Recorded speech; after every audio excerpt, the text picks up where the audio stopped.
शेतकरी बंधूंनो, कोथिंबीर हे उन्हाळी हंगामातील शेतकऱ्यांसाठी एक जॅकपॉट पीक आहे. अतिशय कमी खर्चामध्ये कमी कालावधीमध्ये येणारं हे पीक असून साधारण 35 ते 40 दिवसामध्ये या पिकातून पैसे मोकळे होतात. पण उन्हाळ्याच्या वाढत्या तापमानामध्ये कोथिंबीर पिकाचं भरघोस उत्पादन कसं घ्यावं? कोथिंबीरीची जळ नाही झाली पाहिजे, वाढ चांगली झाली पाहिजे, कोथिंबीर हिरवी पालेदार असली पाहिजे, जेणेकरून तिला मार्केटमध्ये चांगला दर मिळेल. मग मार्च, एप्रिल आणि मे महिन्यामध्ये कोथिंबीर करायची झाल्यास पेरणीपासून ते काढणीपर्यंत आपण काय काळजी घ्यायला पाहिजे याची सविस्तर माहिती आजच्या या व्हिडिओमध्ये आपण जाणून घेणार आहोत. शेतकरी बंधूंनो, तुम्ही कोथिंबीर उत्पादक शेतकरी असाल तर हा व्हिडिओ तुमच्यासाठीच आहे. व्हिडिओ नक्की शेवटपर्यंत बघा. नमस्कार शेतकरी बंधूंनो, मी ज्ञानेश्वर बाकाल, बाकाल ॲग्रो पॅटर्न या आपल्या शेतीविषयक यूट्यूब चॅनलमध्ये सर्व शेतकरी बांधवांचं पुन्हा एकदा अगदी मनापासून स्वागत करतो. शेतकरी बंधूंनो, तुम्ही जर का चॅनलवरती नवीन असाल तर सर्वप्रथम चॅनलला सबस्क्राईब करा आणि त्यासमोरील नोटिफिकेशन बेल ऑन करा, म्हणजे येणाऱ्या नवीन व्हिडिओचं नोटिफिकेशन सर्वात अगोदर तुम्हाला मिळेल. तसेच या व्हिडिओला लाईक, शेअर आणि कमेंट करायला अजिबात विसरू नका. शेतकरी बंधूंनो, उन्हाळी हंगामामध्ये कोथिंबीर करत असताना प्रामुख्यानं ज्या समस्या येतात त्या म्हणजे जास्त तापमानामुळे कोथिंबीरीची होणारी जळ, त्यानंतर कोथिंबीरची वाढ चांगली न होणे, उत्पादनामध्ये त्यामुळे घट येणे. तर या समस्या आपल्यालाही कोथिंबीर पिकामध्ये येऊ नये त्यासाठी आपण कोथिंबीर पेरणी करत असताना काय काळजी घ्यायला पाहिजे किंवा काढणीपर्यंत आपण कशा पद्धतीनं कोथिंबीरीचं नियोजन ठेवायला पाहिजे, जेणेकरून कोथिंबीरीची जळ होणार नाही, वाढ चांगली होईल, कोथिंबीर हिरवी पालेदार राहील आणि आपल्याला कोथिंबीरीचं चांगलं उत्पादन मिळेल. शेतकरी बंधूंनो, उन्हाळी हंगामामध्ये कोथिंबीर पिकासाठी जमीन कशी असावी, म्हणजे कोणत्या जमिनीची निवड करावी? तर उन्हाळी हंगामामध्ये काळी आणि भारीची जमीन ही कोथिंबीर पिकासाठी फायद्याची ठरते. कारण अशी जमीन उन्हाळ्यामध्ये कमी तापते, तिला पाणी कमी लागतं, त्या जमिनीमध्ये कोथिंबीरीची वाढ चांगली होते आणि उत्पादन चांगलं मिळतं. शिवाय होणारी जळ जी आहे तर ती एकंदरीतच काळ्या जमिनीमध्ये कमी होते. याच्याऐवजी शेतकरी बंधूंनो, आपण जर हलक्या किंवा मध्यम स्वरूपाच्या जमिनीमध्ये कोथिंबीरीची पेरणी केली तर अशी जमीन जास्त तापते, तिला पाणी जास्त लागतं. परिणामी एखाद्या वेळेस आपल्याकडनं पाण्याचं जर नियोजन थोडंफार हुकलं तर बऱ्यापैकी कोथिंबीरीची जळ होऊ शकते, वाढ कमी होते, उत्पादन कमी मिळतं. त्यामुळे उन्हाळी हंगामात कोथिंबीर करायची झाल्यास शक्यतो काळी किंवा भारीच्या जमिनीचीच निवड करावी. उत्तम पाण्याचा निचरा होणारी जमीन असावी. शेतकरी बंधूंनो, जमिनीची पूर्व मशागत करत असताना पहिले आपल्याला आडवी उभी नांगरट करायची आहे. त्यानंतर रोटावेटर करून जमीन चांगल्या पद्धतीनं भुसभुशीत करून घ्यायची आहे. म्हणजे जे ढेकळं वगैरे आहे तर ते चांगल्या पद्धतीनं तिथं फुटतील अशा पद्धतीनं रोटावेटर करायचं आहे. आणि त्यानंतर आपल्याला कोथिंबीरीची पेरणी करायची आहे. पेरणी करत असताना 20 फेब्रुवारी ते 10 मार्च हा जो कालावधी आहे तर या कालावधीमध्ये जे तापमान आहे तर ते साधारण 35°C थोडं कमी राहतं.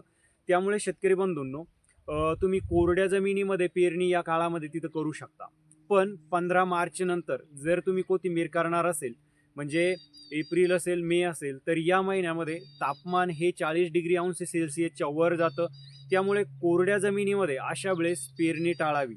पेरणी करण्या अगोदर जमिनीला 1 ते 2 वेळेस चांगल्या पद्धतीनं भिजवून घ्यावं आणि त्यानंतर वापसा स्थिती आल्यावर त्या जमिनीमध्ये कोथिंबीरीची पेरणी करावी. अशा पद्धतीनं नियोजन केल्यास शेतकरी बंधूंनो, जी जमीन आहे तर जमिनीतील उष्णता बऱ्यापैकी त्या ठिकाणी कमी होते. त्यामुळे कोथिंबीरीची उगवण चांगली होते आणि जळ जी आहे तर ती थांबवण्यासाठी आपल्याला तिथं चांगला फायदा होतो जर जमीन तुम्ही ओली करून पेरणी केली तर. त्याच्यामुळे 15 मार्च नंतर शक्यतो उन्हाळी हंगामात कोथिंबीर करायची झाल्यास कोरड्या जमिनीमध्ये कोथिंबीरीची पेरणी करू नये. शेतकरी बंधूंनो, एरवी उन्हाळी हंगामामध्ये पेरणीसाठी बियाणाचं जे प्रमाण आहे तर ते आपल्याला पावसाळी किंवा हिवाळी हंगामापेक्षा एक 4 ते 5 किलो एक्स्ट्रा बियाणं तिथं वापरायचं आहे. म्हणजे थोडीफार जी होणारी जळ आहे तर ती आपल्याला तिथं भरून निघेल. तर पेरणी यंत्रानं पेरणी करायची झाल्यास 35-40 किलो बियाणाचा वापर करू शकता. वाफ्यामध्ये हातानं विस्कटून जर कोथिंबीर केली तर एकंदरीत 40-45 किलो बियाणं तिथं घेणं आपल्याला गरजेचं आहे. आता बियाणं उन्हाळी हंगामासाठी किंवा एरवी कोणत्याही हंगामामध्ये आपण घेत असताना, बियाणाची निवड करत असताना ज्या बियाणाला सर्वात जास्त वास आहे तर अशा बियाणाची निवड करावी, म्हणजे त्या कोथिंबिरीला मार्केटमध्ये चांगला दर मिळतो. तर यामध्ये तुम्ही गावरान कास्ती या बियाणाची निवड करू शकता शेतकरी बंधूंनो. या बियाणाला वास चांगला असल्यामुळे हायब्रिड कोथिंबिरीच्या तुलनेत मार्केटमध्ये जो दर आहे तर तो चांगला मिळतो. त्यामुळे उत्पादन थोडंसं कमी जरी निघलं तरी पैसे या गावरान कास्तीचे जे तर ते चांगले बनतात. त्यानंतर शेतकरी बंधूंनो, पेरणी अगोदर बियाणाला बीज प्रक्रिया हा महत्त्वाचा मुद्दा आहे. ट्रायकोडर्मा पावडरमध्ये तुम्ही बीज प्रक्रिया पेरणी अगोदर करू शकता. 1 किलोला 5 ग्रॅम अशा पद्धतीनं तुम्ही त्याचं प्रमाण घ्यायचं आहे बीज प्रक्रियेसाठी. ही जैविक बीज प्रक्रिया आहे. याच्यामुळे उगवण चांगली होते. जे बुरशीजन्य रोग आहे तर त्या रोगाचा प्रादुर्भाव होत नाही. किंवा रासायनिक बीज प्रक्रिया करायची झाल्यास शेतकरी बंधूंनो, तुम्ही एक चांगल्या बुरशीनाशकामध्ये बीज प्रक्रिया करू शकता. यामध्ये झेलोरा नावाचं जे बुरशीनाशक आहे साधारण 2 ते 2.5 मिली प्रति किलो बियाणाला तुम्ही बीज प्रक्रियेसाठी वापर करू शकता. किंवा बायरचं एव्हरगोल 2 ते 2.5 मिली प्रति किलो बीज प्रक्रियेसाठी वापर करू शकता. बीज प्रक्रिया करूनच बियाणाची पेरणी करावी शेतकरी बंधूंनो. त्यानंतर आणखी एक महत्त्वाचा मुद्दा म्हणजे धनी रगडून धण्याचे 2-2 तुकडे करायचे आहे. त्यानंतर त्याला रात्रभर भिजत घालायचं आहे. त्यानंतर सकाळी ते धनी थोडे सुकू द्यायचे आहे. नंतर बीज प्रक्रिया करून पेरणी करायची आहे. असं केल्यानं शेतकरी बंधूंनो धनी जे आहे तर ते एकदम लवकर उगतात. म्हणजे एरवी आपण जर कोरडे धनी पेरले तर 10 ते 12 दिवस उगण्यासाठी लागतात. पण आपण ओले करून सुकवून जर धनी पेरले तर साधारण 7व्या ते 8व्या दिवशी धनी जे आहे तर ते उगतात. त्यामुळे एकंदरीत आपले 4 ते 5 दिवस तिथं वाचतात आणि उगवण सुद्धा चांगली होते. पेरणी केल्यानंतर लगेचच पाणी व्यवस्थापन करणे आपल्याला गरजेचं आहे.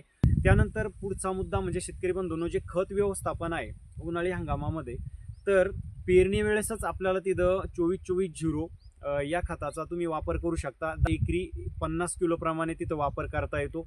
त्यानंतर ज्यावेळेस 18 ते 20 दिवसाची आपली कोथिंबीर होते त्यावेळेस हलका युरियाचा हात आपल्याला कोथिंबीरीच्या पिकाला द्यायचा आहे. म्हणजे एकरी 20 ते 25 किलो युरिया फेकून लगेच तुम्ही तिथं पाणी व्यवस्थापन करू शकता. उन्हाळी हंगामामध्ये कोथिंबीर पिकामध्ये तण नियंत्रण करण्यासाठी तणनाशकाचा वापर टाळावा. तणनाशकाच्या वापरामुळे कोथिंबीर पिवळी पडणे, तिची वाढ खुंटणे, कोथिंबीरीची जळ होणे यांसारख्या समस्या उद्भवतात. त्यामुळे खुरपणी करून तण नियंत्रण करावे. त्यानंतर कोथिंबीर चांगली पालेदार हिरवीगार होण्यासाठी, तिला चांगली शायनिंग येण्यासाठी ज्या फवारण्या आपल्याला करायच्या आहे तर फवारण्यामध्ये शेतकरी बंधूंनो, एकतर उन्हाळी हंगामामध्ये टेम्परेचर जास्त असल्यामुळे अजैविक ताण पिकावरती येऊ नये, त्याची वाढ थांबू नये, त्यासाठी आपल्याला एकतर ॲमिनो ॲसिड, बायोव्हिटा एक्स यांसारखे जे टॉनिक आहे, म्हणजे ॲम्बिशन असेल, इसाबियन असेल, यांसारख्या टॉनिकचा फवारणीमध्ये 1 ते 2 वेळेस वापर करा. मायक्रोन्यूट्रियनचा तुम्ही तिथं फवारणीमध्ये वापर करू शकता. कोथिंबीर पिकामध्ये कीड आणि रोगाच्या नियंत्रणासाठी शेतकरी बंधूंनो, ज्या फवारण्या आपल्याला करायच्या आहे तर कोथिंबीर पिकामध्ये शक्यतो आळीचा प्रादुर्भाव हा जास्त होत नाही. फक्त रस शोषण करणाऱ्या किडींच्या नियंत्रणासाठी तुम्ही उलाला कीटकनाशकाचा वापर करू शकता. इमिडाक्लोप्राइड म्हणजे जे कॉन्फिडर आहे त्याचा वापर करू शकता. आणि क्वचित जर एखाद्या वेळेस हिरवी पान खाणारी आळी जर प्लॉटमध्ये असली तर तिच्या नियंत्रणासाठी एखादं साधं जे अळीनाशक आहे ज्याच्यामध्ये तुम्ही क्लोरोपायरिफॉस वापर करू शकता किंवा प्रोपेनोफॉसचा वापर करू शकता, इमामॅक्टिन बेन्झोएटचा वापर करू शकता. पण एक लक्षात ठेवायचं आहे की प्रत्येक फवारणीमध्ये जे टॉनिक आहे तर ते आपल्याला तिथं वापरणं गरजेचं आहे. त्यानंतर जे पाणी व्यवस्थापन आपल्याला उन्हाळी हंगामामध्ये करायचं आहे हा सगळ्यात महत्त्वाचा मुद्दा आहे शेतकरी बंधूंनो. पाणी जे आहे तर ते अत्यंत तंतोतंत पद्धतीनं आपल्याला तिथं देणं गरजेचं आहे. पाण्याचा ताण पिकाला अजिबात उन्हाळी हंगामात पडू द्यायचा नाही आहे, जेणेकरून जळ होणार नाही, वाढ थांबणार नाही. पाणी व्यवस्थापनासाठी शक्यतो सुरुवातीच्या काळामध्ये स्प्रिंकलर रेन पाईपचा वापर करू शकता किंवा कंटिन्यू स्प्रिंकलर रेन पाईपचा जर तुम्ही उन्हाळी हंगामात वापर केला तर एकंदरीतच जे उत्पादन आहे तर ते चांगलं मिळतं. कारण शेतकरी बंधूंनो, जे पानं आहे तर ते डस्ट फ्री राहतात त्याच्यावरती पाणी पडल्यामुळे, आणि जळ जी होते तर ती जळ थांबवण्यासाठी स्प्रिंकलर किंवा रेन पाईपनं पाणी दिलं तर एकंदरीत चांगला फायदा होतो. खूप जास्त जमीन जी आहे तर ती सुकू देऊ नका. जमिनीला भेगा पडेल अशा पद्धतीनं जमीन सुकू देऊ नका.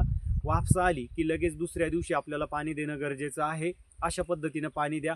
खूप जास्त पाणी देऊ नका, म्हणजे पाणी साचून राहणार नाही. जर पाणी साचून राहिलं तर कोथिंबीर पिवळी पडू शकते, तिची वाढ थांबू शकते आणि जळ पण होऊ शकते.